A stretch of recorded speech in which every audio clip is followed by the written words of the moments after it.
প্রিয়ন, আপনারা সবাই কেমন আছেন? আশা করি সবাই খুব ভালো আছেন। আমার সকালবেলা ঘুম থেকে উঠেই সবার প্রথম আমাকে রান্নাঘরে আসতে হয়। এক গ্লাস আমি গরম জল খেয়েই সকাল সকাল রান্না বসিয়ে দিই, কারণ আমার হাজব্যান্ড অফিসে যায়, তো ও অফিসের জন্য লাঞ্চের জন্য টিফিন নিয়ে যায়, তাই ওর টিফিন বানিয়ে দিতে হয়। আর আজ বানাবো রুই মাছের ক্যারি। সেই জন্য প্রথমে রুই মাছটাকে আমি তেল গরম করে ভাজতে বসিয়ে দিলাম। আসলে আমি মাছ খেতে সত্যি কথা বলতে পছন্দ করতাম না, শুধু রুই আর কাতলা মাছটা একটু খাই।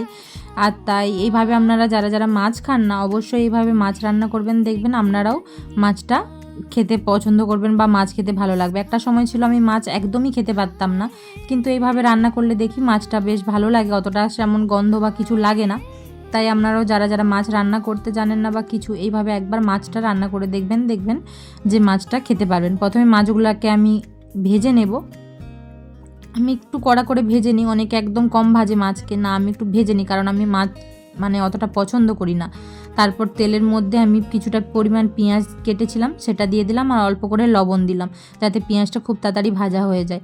আর কিছুটা দিলাম রসুন বাটা আর অল্প পরিমাণে আদা বাটা। যেহেতু দুটো মাছেরই ক্যারি করব, তাই বেশি মশলা দিলাম না। আর একটা দিলাম ছোট্ট করে একটা টমেটো কেটেছিলাম, সেটাই ওর মধ্যে দিয়ে ভালো করে আপনারা প্রথমে মশলাটাকে কষিয়ে নেবেন অল্প তেলের। আর এই সাইডে দেখুন আমি ভাত বসিয়ে দিয়েছি, দুটোকে সেই বসিয়েছি, কারণ সকালবেলা তো খুব দেরি হয়ে যায় রান্না করতে, সকাল সকাল টিফিন নিয়ে যাই তো বানিয়ে দিতে হয়।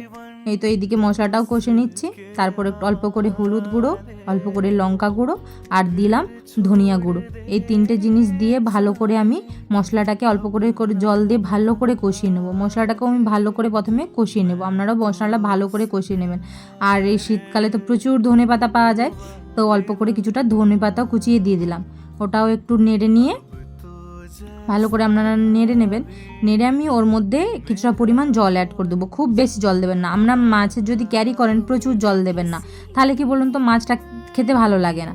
আমি একদম অল্প করে জল দিয়ে ভালো করে যখনই চলে আসবে, দেখুন আমি মাছ দুটোকে ভেজে রাখা মাছ দুটোকে দিয়ে দিয়েছি। ওপর থেকে দিয়ে দিলাম কিছুটা পরিমাণে ঘরে তৈরি করা গরম মশলা, দিয়েই তো নামিয়ে নেব। এভাবে করবেন, মাছ গন্ধও লাগবে না আর খেতেও দুর্দান্ত লাগে। এই তো রুই মাছের ক্যারি আমার রেডি হয়ে গেল। আপনারা বাড়িতে অবশ্যই এইভাবে ট্রাই করবেন, ভালো লাগবে।